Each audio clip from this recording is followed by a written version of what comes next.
لا الناقة كان سمة 3000 ساعة ودب من حن هل بزينة ساعة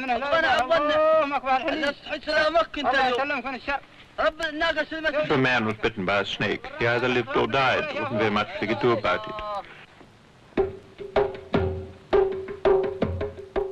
We tended to divide all animals into what was religiously regarded as lawful or unlawful eating. Ralph used to maintain that the foxes which lived in the sands were lawful, whereas those that came off the gravel plains outside were unlawful. Then, of course, there were the jerboas, and these, if we could catch them, made an addition to our meal.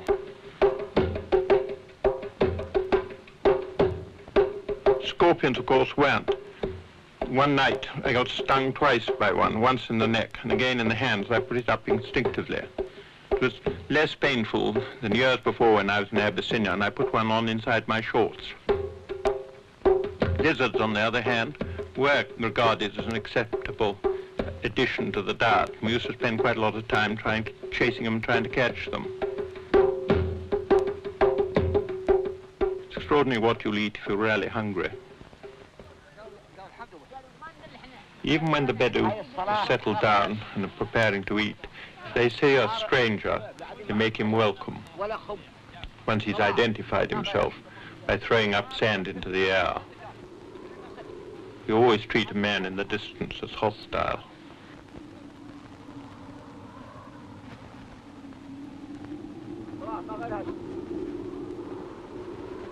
He then comes forward and greets the others with a triple nose kiss, after which he stands back.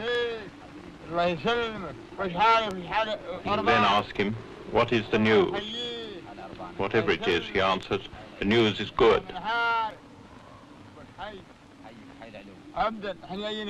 You then take him over and sit him down and share your food with him. I remember on one occasion we'd caught a hare. We had been a month without meat, and we were looking forward enormously to that hare. I looked up and saw 3 Arabs coming towards us. Seldom, as far as I'm concerned, can guests have been more unwelcome.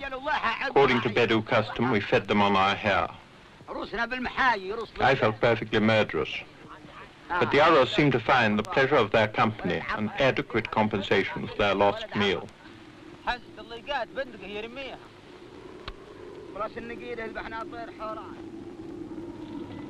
We crouched over the fire as Bin Kabina made coffee. The sun had not risen yet.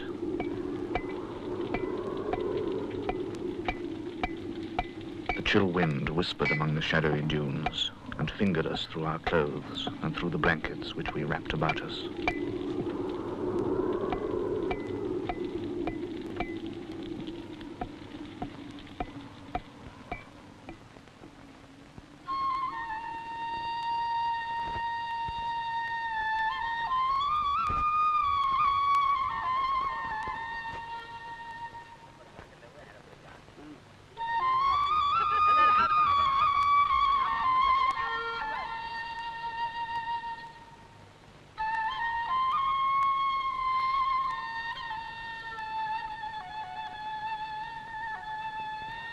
Formless things had now regained their shapes as the mist rose. We lingered for a moment more beside the fire.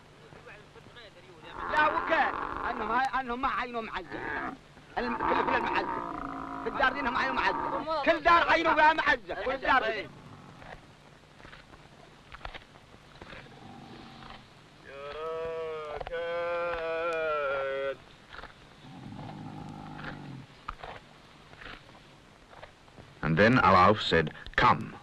The grunting camels heaved themselves erect and moved forward. The gritty sand was cold as frozen snow.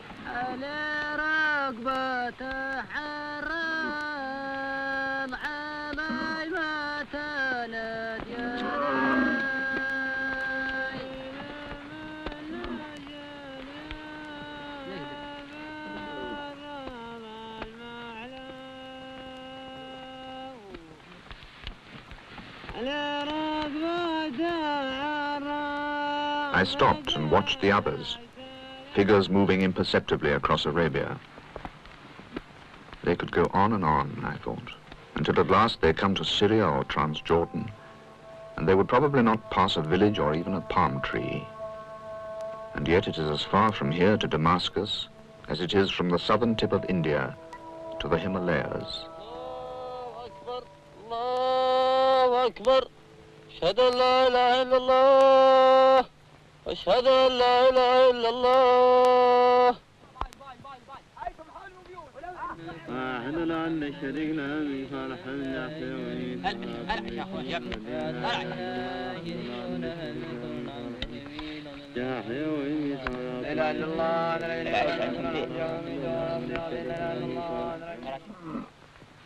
While the Bedou are very sensible of the beauty of their language, they are curiously blind to natural beauty. The color of the sands, the sunset, the moon reflected in the sea, such things leave them unmoved. Isn't that beautiful, I'd say. My companion would look uncomprehending. No, he'd say, it's rotten bad grazing.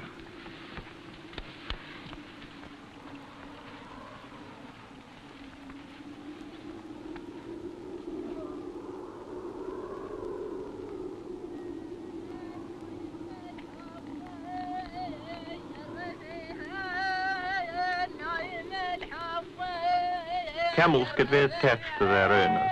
I remember one in particular who would never be separated from him. He used to come round at night and sniff at him to make sure he was still there. If anybody else wanted to ride it, he had to take a bit of its owner's clothing with him and let the camel smell this before he got onto it.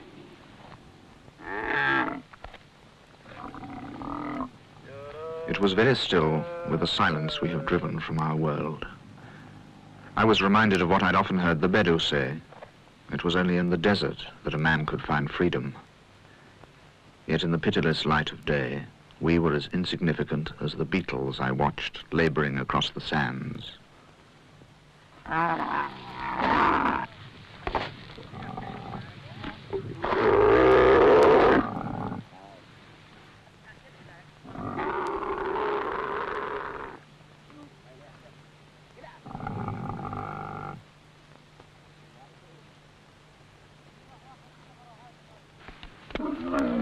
The big dunes in the center of the empty quarter are sometimes as high as 700 feet, and they run across your front for 100 miles and more.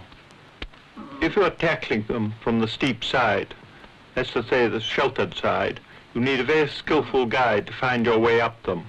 He has to follow the curves and twists, for most of the face is so steep that it just comes avalanching down as soon as you tread on it. We had practically nothing to eat all this time. I can remember Al-Auf saying once, we shall soon be too weak to get onto our camels. But it wasn't the hunger which worried me most, it was the thirst.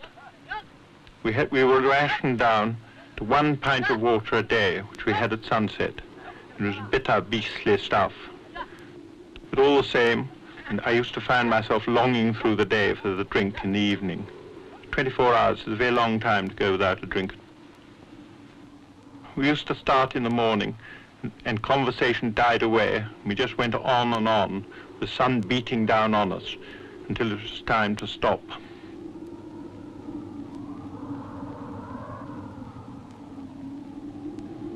Somewhere in the ultimate distance, the sands merged into the sky. But in that infinity of space, I could see no living thing. Not even a withered plant to give me hope. There is nowhere to go, I thought.